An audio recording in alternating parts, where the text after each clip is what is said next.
राज्यसभा के सभापति जगदीप धनखड़ को लेकर जिस तरीके का आचरण कल्याण बनर्जी की तरफ से कल किया गया वो सभी के लिए आश्चर्यचकित करने वाला था, क्योंकि एक माननीय के तौर पर, एक सांसद के तौर पर इस तरीके का व्यवहार कहीं से भी स्वीकार्य नहीं है। इस पर अब प्रधानमंत्री नरेंद्र मोदी ने भी इसकी निंदा की है। टीएमसी सांसद ने धनखड़ का मजाक उड़ाया था और टीएमसी सांसद कल्याण बनर्जी ने मिमिक्री कर किस तरीके से व्यवहार दिखाया, जो कि एक माननीय के लिए, एक संसदीय परंपरा में इसे कहीं से स्वीकार नहीं किया जा सकता है। लोकतंत्र की खूबसूरत तस्वीर स्थापित करने की जो जिम्मेदारी इन सांसदों को दी गई है, वो सांसद अपने व्यवहार से उसे कैसे धूमिल कर रहे हैं, उसकी तस्वीर कल नजर आई। जिस वक्त जगदीप धनखड़ की मिमिक्री की जा रही थी कल्याण बनर्जी की तरफ से, वहीं पर देखिए राहुल गांधी ठीक उनके सामने खड़े हैं और वो इसकी वीडियो बनाते नजर आए। पीएम मोदी ने धनखड़ से कहा कि आपको जो आज सुनना पड़ा है वो मैं पिछले 20 सालों से सुन रहा हूं, मगर ये बेहद दुर्भाग्यपूर्ण है। जगदीप धनखड़ ने ट्वीट कर बताया कि प्रधानमंत्री नरेंद्र मोदी ने उन्हें फोन किया। उन्होंने कहा कि जो आज आपको सुनना पड़ा है वो व्यवहार मैं 20 सालों से सुन रहा हूं, देख रहा हूं, और जिस तरह से सदन के अंदर देश के उपराष्ट्रपति होते हुए आपको ये सुनना पड़ा, ये बेहद दुर्भाग्यपूर्ण है। सदन के बाहर राज्यसभा के सभापति का मजाक उड़ाया गया था, जिसकी तस्वीर भी आप देख पा रहे होंगे इस वक्त अपने टीवी स्क्रीन पर। ये तस्वीर कल की है, लेकिन बेहद दुर्भाग्यपूर्ण तस्वीर है। टीएमसी सांसद की इस हरकत को लेकर अब उनकी हर तरफ हर कोई आलोचना कर रहा है।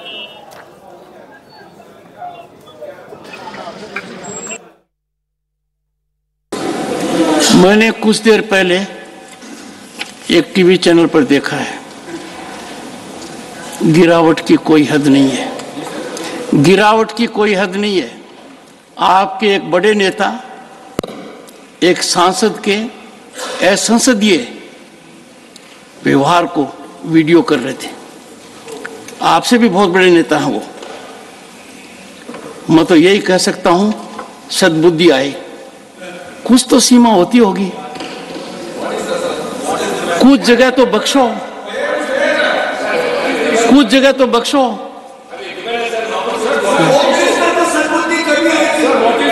Sit down. तो राज्यसभा के सभापति जगदीप धनखड़ को लेकर जिस तरीके से मिमिक्री की गई, जो आचार व्यवहार कल्याण बनर्जी की तरफ से किया गया, टीएमसी के ये सांसद हैं और उनके इस व्यवहार के बाद उनकी आलोचना तो हो ही रही, अब शिकायत तक दर्ज कराई गई है। आपको बताते चलें कि भारत के उपराष्ट्रपति की मानहानि का आरोप लगाते हुए शिकायत दर्ज कराई गई है। दिल्ली के डिफेंस कॉलोनी पुलिस स्टेशन में यह शिकायत दर्ज हुई है, जिसमें सुप्रीम कोर्ट के वकील अभिषेक गौतम ने टीएमसी सांसद कल्याण बनर्जी के खिलाफ पुलिस में लिखित शिकायत दर्ज करवाई है और सांसद के खिलाफ कार्रवाई की मांग की गई है। सभापति जगदीप धनखड़ की मिमिक्री के मामले में टीएमसी के सांसद कल्याण बनर्जी के खिलाफ दिल्ली के डिफेंस कॉलोनी में सुप्रीम कोर्ट के वकील अभिषेक गौतम ने शिकायत दर्ज कराई है। दरअसल सुप्रीम कोर्ट के वकील अभिषेक गौतम ने दिल्ली पुलिस को अपनी शिकायत में यह कहा है कि जिस तरह टीएमसी के सांसद कल्याण बनर्जी ने जगदीप धनखड़ की मिमिक्री की, ऐसे में उन्होंने उनकी मानहानि की है और उनकी इस मानहानि से उनकी गरिमा को ठेस पहुंचा है। लिहाजा दिल्ली पुलिस टीएमसी सांसद के खिलाफ कानूनी कार्रवाई करे। आपको बता दें कि टीएमसी सांसद कल लोकसभा में प्रदर्शन कर रहे थे और प्रदर्शन के दौरान उन्होंने राज्यसभा के सभापति कल्याण बनर्जी की मिमिक्री की।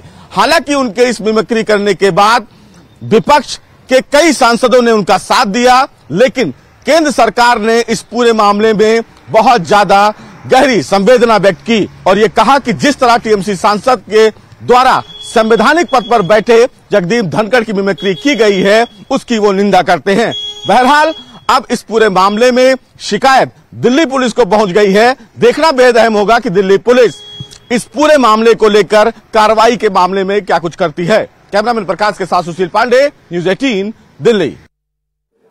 और इस वक्त बड़ी खबर आ रही है, प्रधानमंत्री नरेंद्र मोदी सभी राज्यों का दौरा करने वाले हैं। शीतकालीन सत्र जैसे समाप्त होगा उसके बाद पीएम मोदी जो है वो सभी राज्यों के दौरे पर निकलेंगे। शीतकालीन सत्र के बाद ये स्थिति आपको नजर आएगी, जिसमें बड़ी खबर दिल्ली से इस वक्त आती हुई 2024 चुनाव के लिए बीजेपी ने अपनी कमर कस ली है। तैयारियों में बीजेपी हालांकि इससे पहले से ही जुटी हुई है, लेकिन इस वक्त की बड़ी खबर ये कि प्रधानमंत्री नरेंद्र मोदी जो है वो सभी राज्यों के दौरे पर निकलने वाले हैं। घोषणा पत्र के लिए जनता से सुझाव मांगा जाएगा कि आखिर ये घोषणा पत्र जिसमें जनता की बातों का जिक्र होता है, जनता की इच्छाओं का जिक्र होता है, उनकी सुविधाओं का जिक्र होता है, ये सुझाव जनता से जाकर जनता के बीच लिया जाएगा। सभी राज्यों में कई जनसभाएं जो है वो पीएम मोदी की तरफ से होंगी और हर राज्य में 2-3 दिनों तक पीएम मोदी जो है वो रुकने वाले हैं। तो इस वक्त की ये बड़ी खबर 2024 चुनाव को लेकर देखिए अब रफ्तार आपको नजर आनी शुरू हो जाएगी, क्योंकि शीतकालीन सत्र के समाप्त होते ही पीएम मोदी जो हैं वो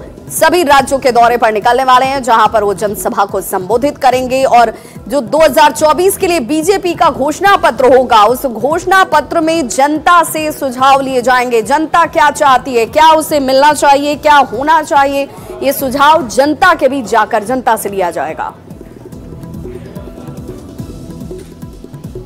तो इस बुलेटिन में बस इतना ही, लेकिन न्यूज़ 18 बिहार झारखंड पर खबरों का सिलसिला लगातार जारी है।